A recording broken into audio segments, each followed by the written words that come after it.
Day is a day of tears for us who died over all the years. We fought wars to keep you free. Now we lay in graves for you to see. The tears you shed are tears of pride for every soldier fighting side by side.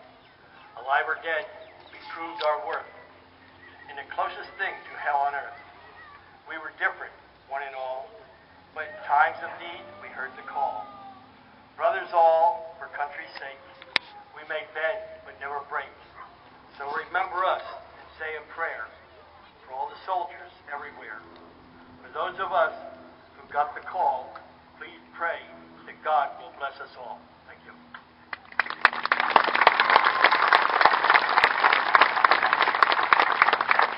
Flanders Field by Janet Meyer.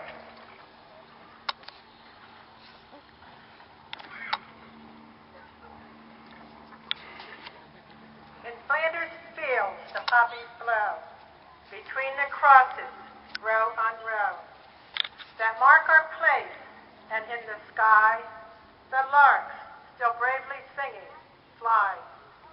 Scarce heard amid the guns below, we are the dead, short days ago.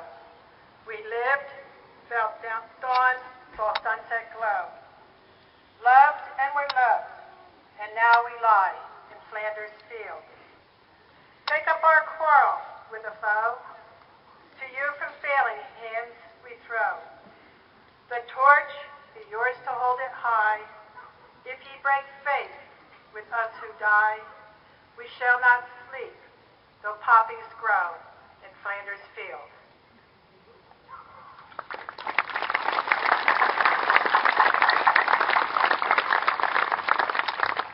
Today, we honor the men and women who gave up their place at the table of life so we might have ours. It began at that rude bridge between Lexington and Concord, and that sorrowful list of the fallen has continued through too many years, even as we speak. When will man's inhumanity to man ever cease? I've seen their crosses and stars of David in Europe. I've walked humbly through Arlington Cemetery and the Punch Bowl Cemetery in Hawaii. More than 200,000 markers stretch to the horizon. Here and throughout the world, the flower of our youth lies sealed under cold, unforgiving sod, along perhaps with the cure for cancer and other disabilities. The war for the greatest generation, as Tom Brokaw called this, began with the bombing of Pearl Harbor. I was rooming here at Branchville working on selective risk with Lou Plumer, the grandson of D.L.B. Smith, who started Selective Insurance. He wanted me to join the Marines, and I say, "Why the Marines?" And he said, "Because they dress so nicely." And I said, "I was partial to the Navy." He said, "Oh no," he said, "they wear those monkey suits." There were 5 boys my age involved with our local one-day horse show. I was before the fair became the fair. The fair didn't come into being until 1940 when they brought in the cattle. Before that, it was just the Branchville Riding Club who used to have their own little show. But there were 5 of us the same age, and we all enlisted. Billy Sanford was killed in Holland with the 82nd Airborne. Phil Ayers in a military plane crash. His father, R.D. Ayers, was a freeholder for many years here in the county. George Whitmore did his years in the Army and survived, came home, and died shortly thereafter on the operating table. Lou Plumer was in the 5th Division, the 28th Marines, 28th Regiment.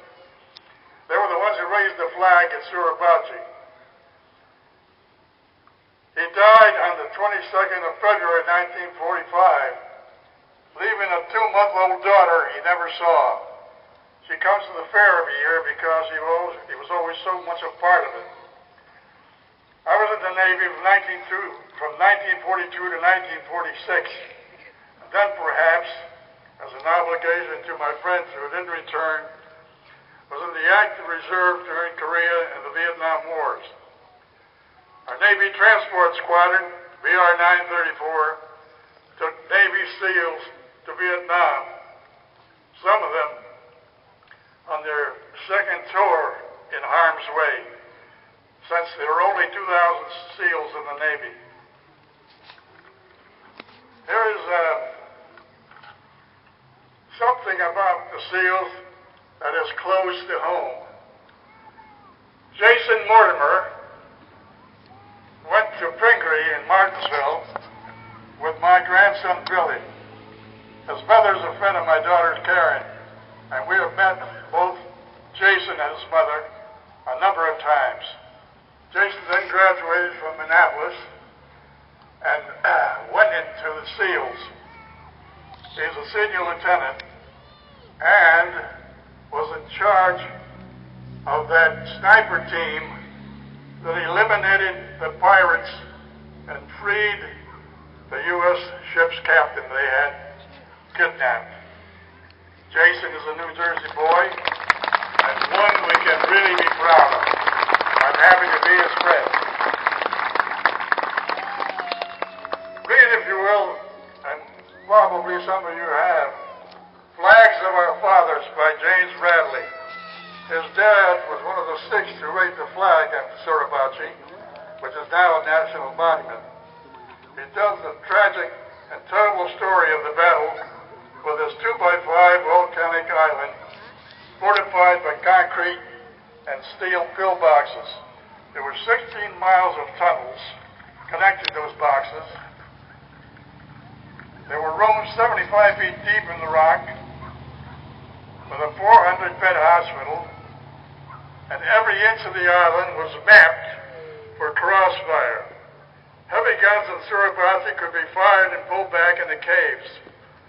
Flawed intelligence estimated 13,000 Japanese troops, but in reality there were 22,000. The Japanese general boasted it could not be taken in 1,000 years.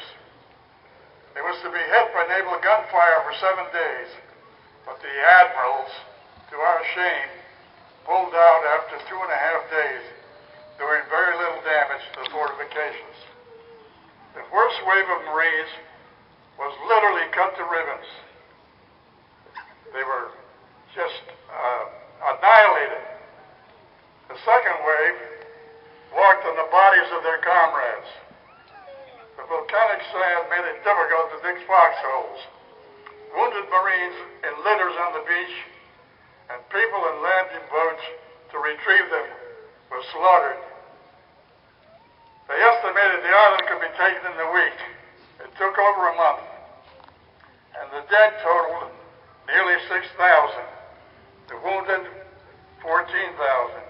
It was one of the most deadly and costly battles of the war. It took 22 Navy transports to bring the Marines to the island, but only 8 to bring them back. Valor and sacrifice beyond. Now, Danny McCall, the only man from Sussex County that was ever elected state commander of the American Legion. He's been parade chairman for many, many years. He's done a wonderful job and is now a candidate for national office in the American Legion. Danny.